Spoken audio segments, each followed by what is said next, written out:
everyone. Here we are with another competitive Modern League video.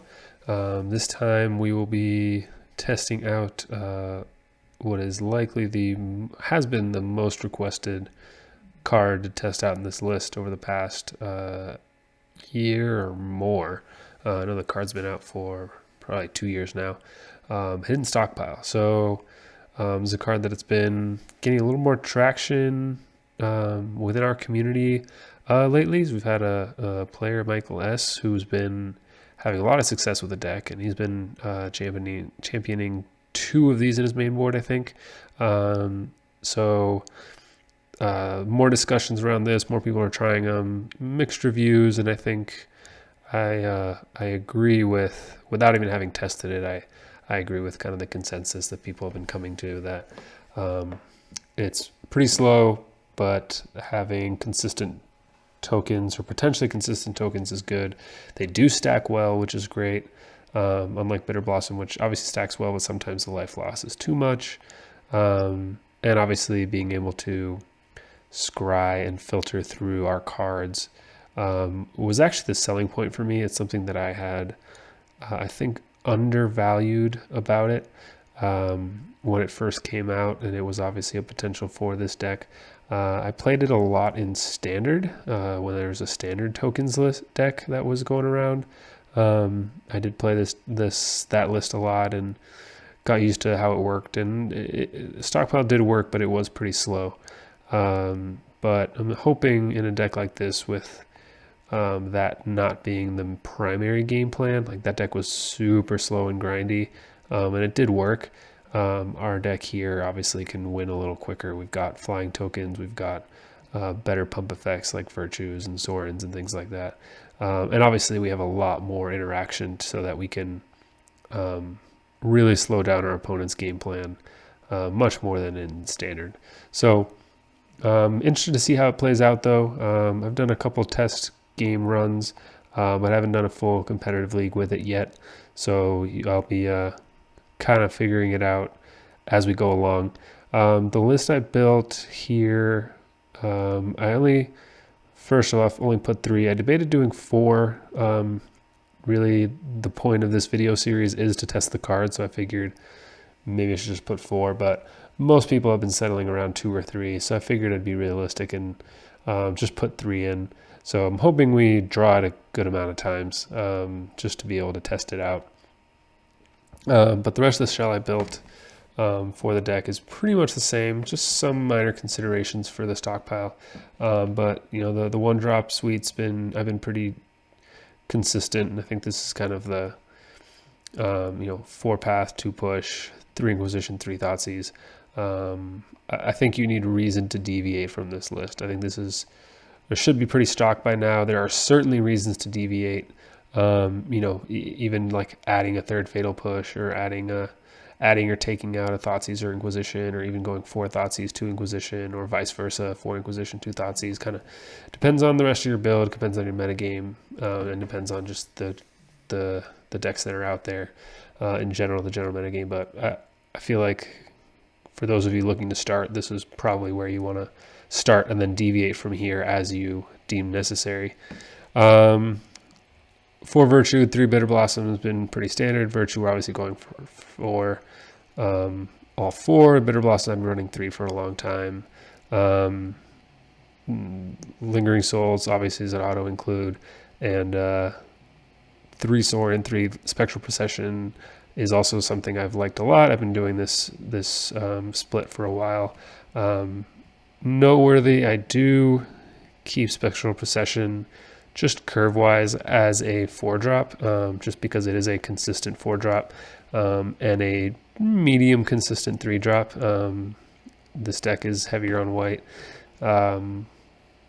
barely, but if you could really skew your deck towards casting on turn 3, you can. But unless you're really pushing for that and you're like not running any utility lands and no basic swamps, then I think it's just better for your own purposes to consider this card a 4-drop, and then with the upside of sometimes it's only costing 3. That's how I do it, at least. Again, if your deck's built to cast it on turn 3, then by all means put it in a 3-drop slot. But that's not what I do. Then two Orion Champions main deck. This has also been something that people have been pushing for, running her main deck a lot more. So I figured I'd try it out in here. Just kind of fits with a lot of people are playing nowadays with a couple of stockpiles and people are playing 4 Auriok main deck. I couldn't quite find the space to do that, but I did go with 2. And then Start Finish is a card I've liked a lot. Obviously that was kind of how I started this video series, was this got popular of testing out Start to Finish, and was doing pretty well with that. I do think it's kind of fallen out of favor. I think we have more powerful options now, and just the metagame has shifted to where we need to be having heavier hitting cards. While this card was good in a kind of a slower, grindier modern, for whatever that entailed, a couple years ago, I think it's not the best now. Why I kept it, however, was to be able to trigger Revolt. Obviously, if you do have a creature to sacrifice to the finish side, then you could just sacrifice it to Stockpile, but sometimes you need the mana or need to interact with the board, and still trigger Revolt. So I figured it was something to include in another way of, again, if we're going to have these servos lying around that could just come right back, then Finish is a pretty strong card, right? Like you're not actually losing a token at all to do this, because you get the token back at the end at your end step. So figured I'd test this out in this build. The other thing I did, I've been running 4 Field of Ruins, but sometimes 3. But I figured I'd go with 4 just because it's another way of triggering Revolt that's not sacrificing your creatures. So if you do find yourself with an empty board after getting Wrath or something like that, and don't have token makers to then sack and trigger, you can trigger off of our own lands. Obviously the fetch lands do that as well. Debated going up to more fetch lands, but didn't want to mess with the mana base too much, so this is what I went with. And then the last consideration was playing Vault of the Archangel. This is a card I have not been playing too much in general. However, given the stockpile tokens are ground tokens, and we are trying to stall the game out pretty long, I figured it was a pretty good inclusion here with the stockpile, just to make the 1/1 servos worth a little bit more if we have a vault out. So sideboard, pretty standard. I have the 3rd Auriok Champion in here. I have 2 Collective Brutalities, mostly because I couldn't figure out what else I really wanted or needed in here. And really what I did was just a direct swap. Like most of my deck lists, have the 2 Brutalities main and the 3 Auriok sideboard. But again, I wanted to do the main deck Auriok Champion, so I just figured I'd move these to the sideboard. 1 extra bait, 2 surgical for 3 of the graveyard hating effects. No Rest in Peace. I've gone back and forth a lot with that. I feel like the decks where you want the graveyard hate, the surgical effect is just much better. Like even Dredge, they really only have like 2 threats that you care about, 3 if you count Confligate. So yes, Rest in Peace is like backbreaking against Dredge specifically. They can deal with it, whereas once you resolve a surgical on Amalgam or Bloodgash, something like that, they're kind of in trouble. Also, but the added inclusion of like combo decks, the surgical does a lot more, where Rest in Peace may do nothing against some combo decks. You lose some equity against something like Grixis Shadow. That's one where you don't really want the surgical, but you probably do want the Rest in Peace. But I think that's small enough, and that matchup's not totally terrible for us anyway, so I don't need the extra slot, Rest in Peace slot for that. And also, like, shutting down our Lingering Souls is a very real thing, right? That card is phenomenal for a reason, so shutting down what is one of our best cards into like a very, very medium card is not great. And obviously in this list it shuts down the finish side of things, but that's not always the case. 2 disenchant effects, 3 stonies, and then a Settle the Wreckage I've been doing instead of the 1 Wrath. I've been also doing one settle, one wrath, but in this deck, given the stockpile tokens we're trying to build up, or just tokens we're trying to build up in general, I don't think I wanted the wrath. And obviously wrath does work well with hidden stockpile because you do end the turn with a token again.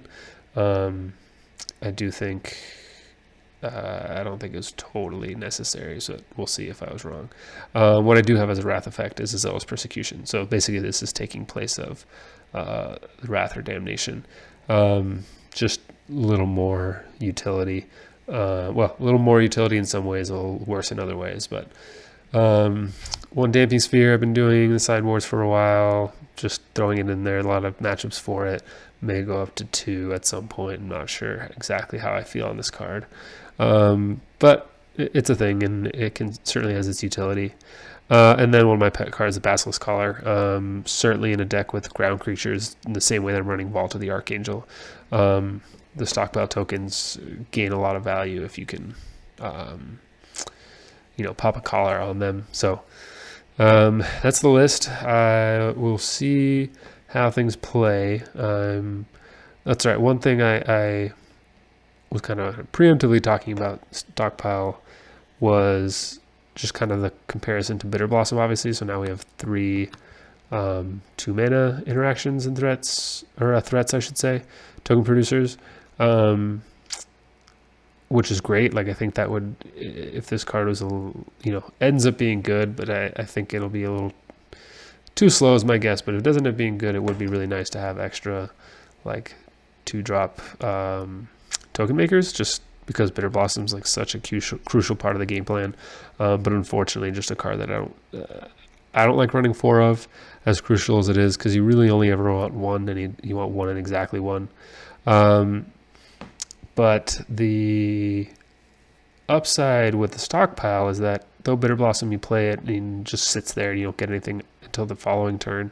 The stockpile, while it sometimes won't get anything till the following turn, just the way this card works with Revolt, you can play this on turn 2 and get a token out of it.